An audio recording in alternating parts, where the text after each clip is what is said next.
Well, that was exciting. Try to make every game as exciting as possible around here. It's one of the things Gene said when he hired me. Just create drama in every game as much as possible. Yeah, it was obviously a fun game, incredible environment. I give our Buckeye Nation, our students, the Nut House, just a lot of credit for the energy that I think they provided our team. That was as loud as, certainly as I've heard it in here, and a couple of the coaches that have been here for a while were remarking as loud as they've heard it in several years. So I'm sure who we were playing had something to do with it. I'm sure the fact that us getting down 20 had something to do with it. You know, obviously, it was another unique game in a lot of ways. I can't tell you how much I respect John and Coach Beeline and the job that he does, and how hard they are to play, how consistently good they are, how disciplined they are in what they do. So for us, particularly, to be able to defend them like we did in the second half is terrific. And as I told the guys in the locker room, players win games. Those guys, players win games. Those guys made plays both down the stretch and in the second half to win the game today. So fun game. When we talked to John, he said one thing he told his players was that guys have to be able to embrace the moment when there's big things on the line. And he said you guys did that. This team did. For a team that's still looking for a lot of things, were you surprised that your team was able to do that? Yeah, I think I don't know if surprised, but curious probably as much as anything. You know, it's as I've mentioned so many times, this is a continual learning process for me and for our coaches with this group. We just, you know, we don't know. We learned a lot from some of these games in the past 2 weeks where we didn't play with enough poise down the stretch. And as coaches and players, we all take responsibility for that. And then a game today, like where they did just play with the necessary poise, and more importantly, really a real determination to be different than what we were in the first half. You know, defensively, we had to change some things at halftime, because you watch a ton of tape and you put a scouting report together and you think it's going to work like it worked against Wisconsin, and you guys execute, and then they come out and they attack it in a way that really exposes us. So we had to make some changes. So that, I think, combined with just our guys' effort, was critical. When you talk about effort, then right there at the beginning of the second half, Kata had to play, got like a finger on the ball, deflected, and got Jason got the layup there and put it down.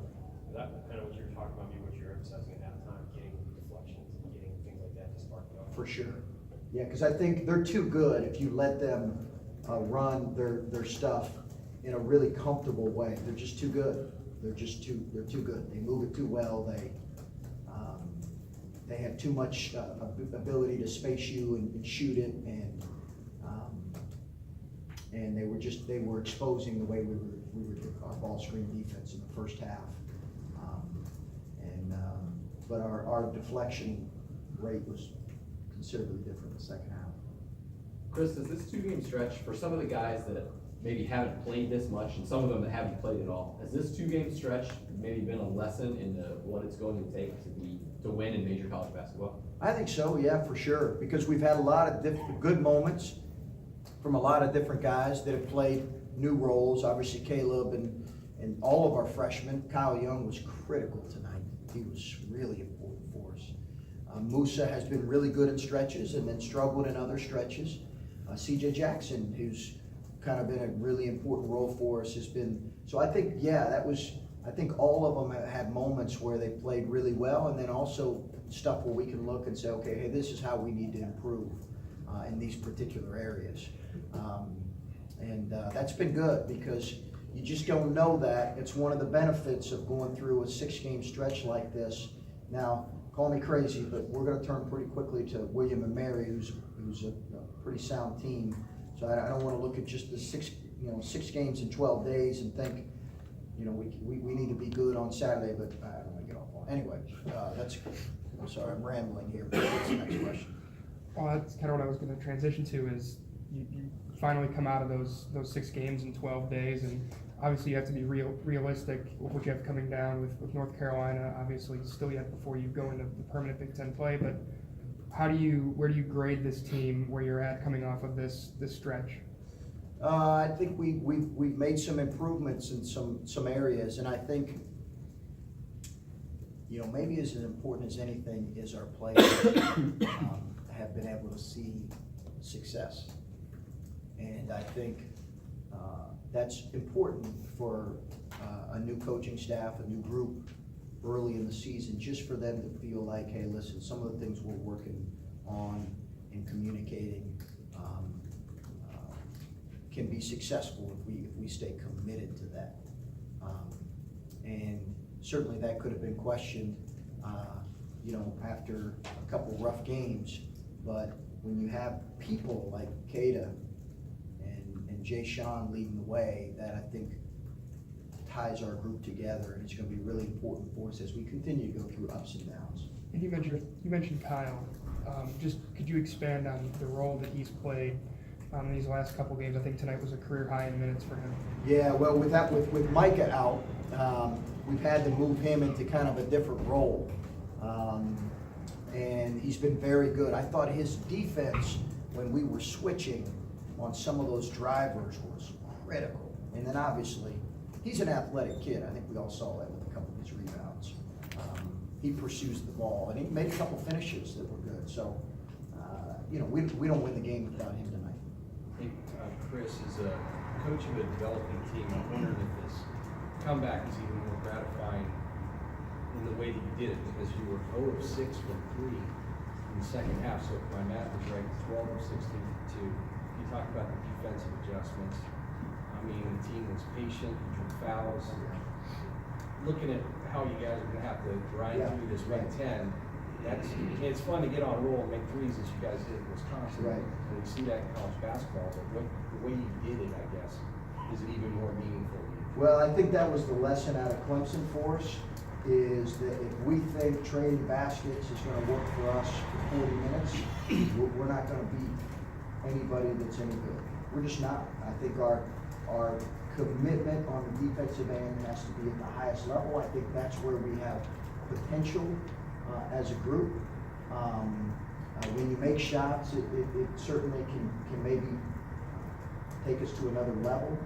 But I think to feel like, hey, we're going to be able to trade baskets and shoot with, you know, a team like Michigan or a team like Clemson, it's probably not happening. So we have to be committed on that end.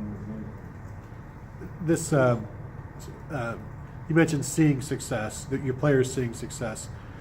Is it a situation where before they know what they're capable of, they have a game like this and then they sort of realize more of what they can do, and then how do you capitalize on that moving forward? You know, I think just grow, and, you know, one of the things as a coach you always try to do is not be a prisoner of the moment. So we try to keep a pretty level plane in terms of how we, I don't want to make too much of this 2-game stretch or too much of the prior 2-game stretch. We're just really trying to focus on what we can do to gradually improve, and I think seeing some success certainly gives our guys confidence to finish a game like this. But you know, again, we're gonna have to do it again here. Do you have an identity yet? Have you had enough practice time to develop one?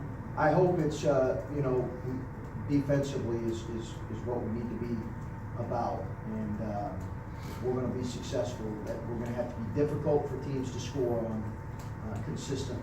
And you know, I think our numbers have proven that we can be pretty good defensively. I think when you have some length and versatility like we have at a couple positions, that allows you to do that. But we have to be committed to it. So I hope that our identity is on that end, and then taking care of the ball offensively and getting good shots. Just one follow-up. It might be fair to say that your identity might be more like tonight than it was against Wisconsin. Sure. That Tate is pretty close to being in the core part of your identity. Jay Shaw? Yeah. Absolutely. Yeah, he's critical for us because of, you you can switch some stuff with him.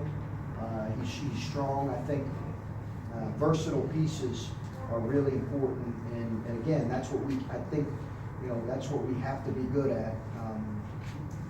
I think we can definitely make shots, but we're not gonna win shooting contests with a bunch of the elite teams.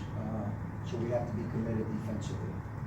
Sort of following up on that about Jay Sean and Kata, even CJ, the second half that they had, did you have to push any buttons at halftime to get them kind of going? I know you talked about how this team's only going as far as those guys are going to carry you. Yeah, no, it was a pretty straightforward conversation. I said my piece after the Clemson game. I had to deal with the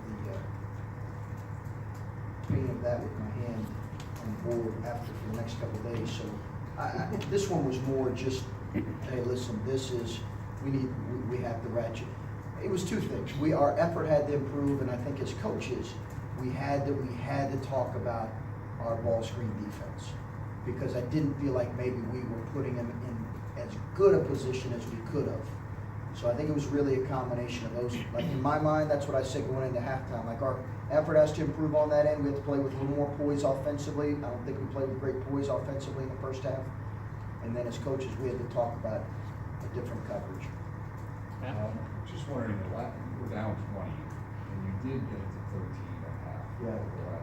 How critical was it to make it a little more manageable than the last couple of minutes there? Yeah, that was important. And somebody had mentioned this was the largest lead that we had come back and won since I think 07 or something. I didn't realize, I forgot we were down 20. But I think you're right, the 13-point lead, getting it to 13, it's just so much more manageable than when you're seeing 20 up there. We actually had a chance to cut it to 11. I had used my timeout and didn't want to use it. We didn't get a great shot late, but yeah, that was very important to just get a little bit of momentum in that last minute and a half. Also real quick, you had 7 turnovers at half, I think the first possession of the second half turnover, but after that you only had 2 the rest of the game. Just talk about how important was that to protect the ball and get shots. Really good, really good. I think our guys are understanding how important that is for us, and I think that has to be important for us, right? I've said over and over, we can't be a team. Last year as a team, we were 200, I think 225 or something in turnover percentage. We've been that way for the most part of this year. We've been in the 200 pluses. I've never seen teams have a real successful season being that high a turnover percentage. So, that comes down to us maybe as coaches trying to put them in better position and just harping on decision making and working on it every day and working on our ball handling. I think that's an area we have to continue to get better. Chris, you're expected to beat a lot of people here. Indiana, Michigan State. Any significance in beating Michigan for the first time? Sure. Yeah, I think people here. This is my first game, obviously, in this rivalry, but it means a lot to Buckeye Nation and a lot to people around here. Obviously, I think football. It's amazing, kind of whole different level. But certainly, I think as a coach, you feel a certain level of gratitude to be able to do it, because it does mean something to people around here. And I think I'm learning that too. I don't know that I, as well versed in the rivalry, but I'm learning. Bob? Yeah, after the Clemson game, you sat up there and talked about having to do something, maybe make some changes to alleviate the turnover problem. The last 2 games you started JT at the point, brought CJ off the bench. Is it more? Are you trying to send a message to CJ, or is there another reason you've done what you've done the last 2 games at that point? No, I'm trying to send a message. And how's it been received? How would you like what you've seen? He had 2 turnovers tonight, and he's really important for us. We know that he's really important for us. And players have an opportunity, right, to respond the right way in those moments. And he is a great kid, a great kid. But I've said multiple times that the lineup would be somewhat fluid this year, just because we do have so many new pieces and new, I think I started him in the second half, I didn't start him in the first half. We'll see going into the next game, I don't know, but our turnover percentage as a team has to get better, and he leads the way with that in terms of what my expectation of that position is. And he is a terrific kid who's had some really good, look at how he's played these last two games. And really, he's given us some really good things. There were some defensive things I think that he could have been better at tonight, but I got a lot of confidence in what he can bring this group. Kind of on top of that, how comfortable has Jay Sean been at running his points, especially early on? I think it's an adjustment. He's kind of played at the 4 for a lot of his career, and then some wing spot. It's an adjustment. It's an adjustment, but he's doing a good job. And he's got to limit his turnovers too. But he's also got to be a playmaker for us too. So does CJ. So that's fine. That dynamic is, because both those guys, our group, our playmaking is somewhat limited. So those guys have to be playmakers for us, and yet at the same time, I'm saying, hey, take care of the ball. So that dynamic, they just have to continue to learn that, because they can't go out there and be robots, right? Because that's not in our team's best interest. I know he stayed in the game, but Jay Sean got a little shaken out there and slipped in on the court. I just wondered, was he okay? Played through it. How is I think he's going to be okay. They gave me Doc gave me just a little bit of an injury report, but I think he's going to be okay. He plays so hard when he's playing.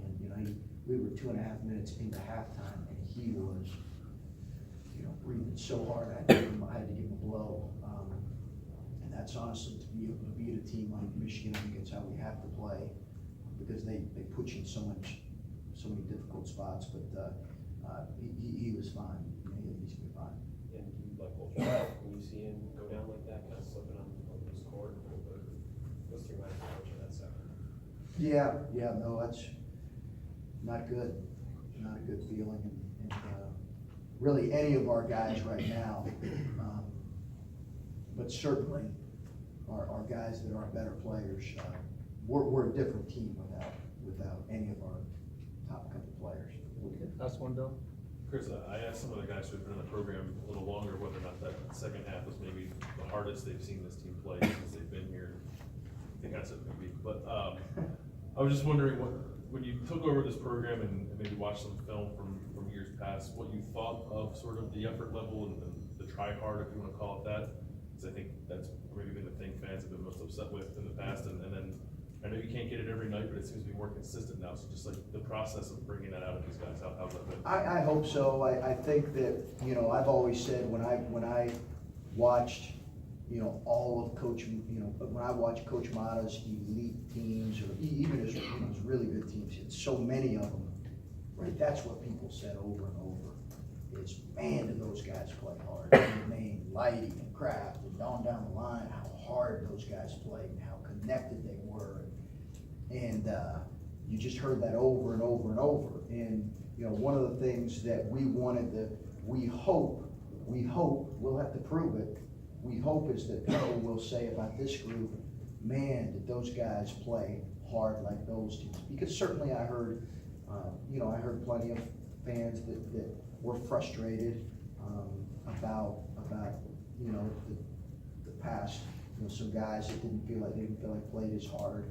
And I'm sure, I know Coach Mata was frustrated as well. So I just think that has to be what we're about. And Coach Mata and his staff recruited some hard playing guys, and JT and when Keita's motor is running, like, he gives us another element. And so I think that's what we have to be about. And it was good to see.